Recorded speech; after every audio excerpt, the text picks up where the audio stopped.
Bonjour à tous et bienvenue sur le plateau de la Tribune Business. J'ai le plaisir d'accueillir aujourd'hui Bertrand Dartiel, le président du directoire de STEM Group, société spécialisée dans le nettoyage industriel, entreprise importante, 5600 personnes. Première question, la propreté pour les entreprises aujourd'hui, c'est un véritable enjeu ? La propreté, d'autant plus avec la pandémie, c'est un enjeu majeur et on a eu énormément de demandes et une vision totalement différente des entreprises de propreté depuis la crise. Ça veut dire que vous avez dû vous adapter ? On a dû forcément s'adapter et on a dû former le personnel au moment de la crise parce que tous les process qui étaient au niveau de la désinfection n'étaient pas forcément en place dans toutes les structures et tous les salariés ne les maîtrisaient pas. Donc il y a eu un gros travail de formation au plus près des sites pour que le process se mette en place et que la sécurité sanitaire des sites soit assurée. Et on pouvait imaginer qu'avec le télétravail, au fond, il y avait moins besoin, je dirais, de nettoyer les bureaux dits traditionnels, non ? Oui, avec le télétravail, il y a eu une baisse, des surfaces occupées. Mais d'un autre côté, avec la pandémie, il y a eu une augmentation des fréquences demandées par les donneurs d'ordre de façon à assurer la sécurité des salariés, que ce soit les points de contact, les sanitaires, les salles de réunion. Et quand vous avez du flex office, il est souvent nécessaire de désinfecter les bureaux à minima une fois par jour, voire deux, quand il y a du passage dans les locaux. Donc il y a une exigence plus grande aujourd'hui de la part des chefs d'entreprise sur ces questions-là. Il y a une exigence plus grande de la part des chefs d'entreprise et aussi beaucoup de leurs salariés. Parce que la condition sine qua non pour revenir au bureau, en particulier sur la partie tertiaire, c'est que la sécurité sanitaire des salariés soit assurée. Et c'est-à-dire que le métier de vos collaborateurs a changé ou pas pendant cette période et vous avez dû vous adapter très vite, non ? Ouais. Ce qui a beaucoup changé, c'est le regard. Disons, le regard des salariés, de nos clients a beaucoup changé puisqu'on a du personnel qui leur apporte de la sécurité.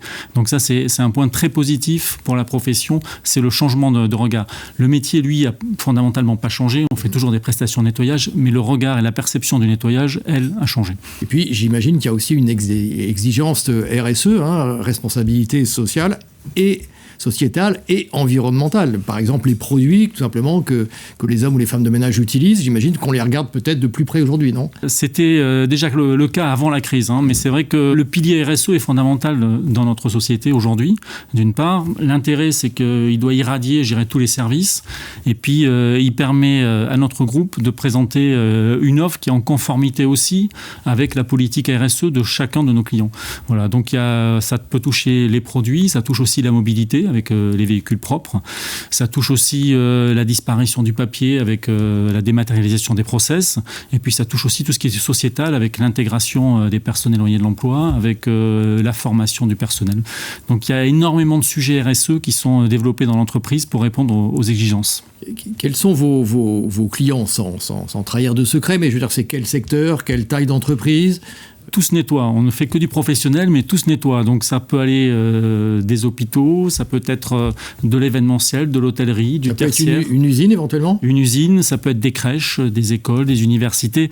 Il n'y a pas un secteur qui échappe au service des entreprises de propreté. Et du fait de notre existence assez ancienne, on a quand même des compétences dans à peu près tous les secteurs. Ça peut être aussi des salles blanches et des zones chaudes. Donc il y a des secteurs qui sont très techniques, d'autres qui sont moins techniques, mais tous nécessitent des prestations de propreté. Est-ce que vous arrivez à facilement recruter ?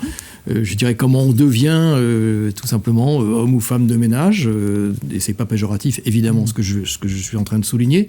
Comment ça se passe ? Comment vous recrutez ? Alors, le recrutement, ça fait partie des choses qui deviennent difficiles comme dans tout secteur. Aujourd'hui, on a un secteur de main-d'œuvre, donc on a besoin de recruter. Du fait des difficultés, on a mis pas mal de formations en place, que ce soit des formations techniques, mais aussi des formations sur la partie RSE, sur la partie du savoir-être aussi.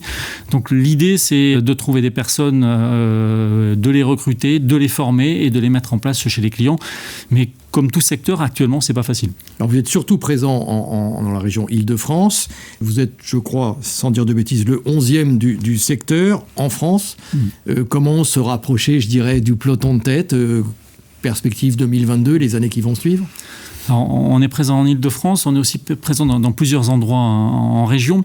On n'a pas la vocation forcément d'être dans le top 5. La vocation de l'entreprise, on est une entreprise familiale et disons on construit dans la durée avec plutôt une volonté d'entretenir des relations dans le moyen et long terme, que ce soit avec nos collaborateurs et avec nos clients. Donc on a une vue plutôt moyen-long terme et de progresser, je dirais, comme toute entreprise familiale. Mais vous resterez dans votre métier. C'est-à-dire, si on raisonne développement pour les années qui vont venir, vous restez au cœur de votre métier. On reste dans notre métier. On a quelques prestations connexes qu'on a pris, comme de l'espace vert, comme un petit peu de nettoyage de canalisation air et eau, comme un petit peu de seconde œuvre, mais on reste principalement basé sur notre métier de la propreté. Vous avez mis l'accent sur, en répétant bien que vous étiez une entreprise familiale, comme d'ailleurs d'autres concurrents du secteur. D'ailleurs, comment vous expliquez finalement pourquoi ce secteur-là, ce sont en général des entreprises familiales ? Honnêtement, je ne me l'explique pas. Par contre, je suis un fervent partisan d'entreprises familiales parce que je trouve que ça place l'homme au centre déjà en termes de valeur.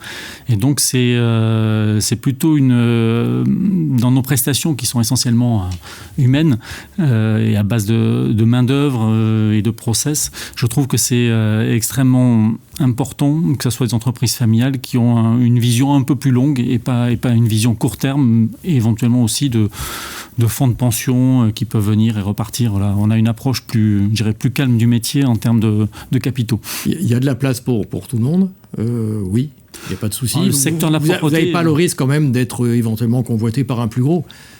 Ah si, on est toujours convoité par des plus gros. Ça peut être dans l'autre sens aussi. Ça peut être dans l'autre sens, mais voilà, c'est un monde un monde économique qui bouge beaucoup, où il y a de nombreux achats et rachats d'entreprises. On est nous-mêmes toujours en recherche de cibles qui correspondent à nos attentes, c'est-à-dire soit géographiques, soit avec des métiers de la propreté sur lesquels on n'est pas. Donc non, il y a toujours, c'est un métier qui bouge et qui est vivant, et c'est tout l'intérêt. Mais c'est le cas depuis 20 ou 25 ans que je suis dans la profession.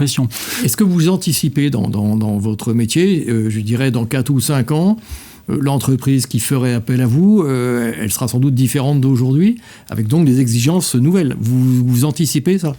Ah oui, c'est sûr qu'elle sera différente. La propreté évolue à grands pas. Toute la difficulté, c'est de se projeter pour nous dans l'avenir et de construire l'entreprise avec les atouts pour demain. Les atouts d'aujourd'hui, on les a. L'intérêt, c'est pour ça qu'il y a la partie RSE, c'est pour ça qu'il y a la partie formation, et de trouver, et c'est pour ça aussi qu'on réfléchit sur toute la partie télétravail, flex office, de façon à proposer à nos clients des prestations qui correspondent à leurs attentes. Merci beaucoup Bertrand d'Artilleul d'être venu nous voir aujourd'hui sur le plateau de la Tribune Business. Merci à vous et très bonne journée.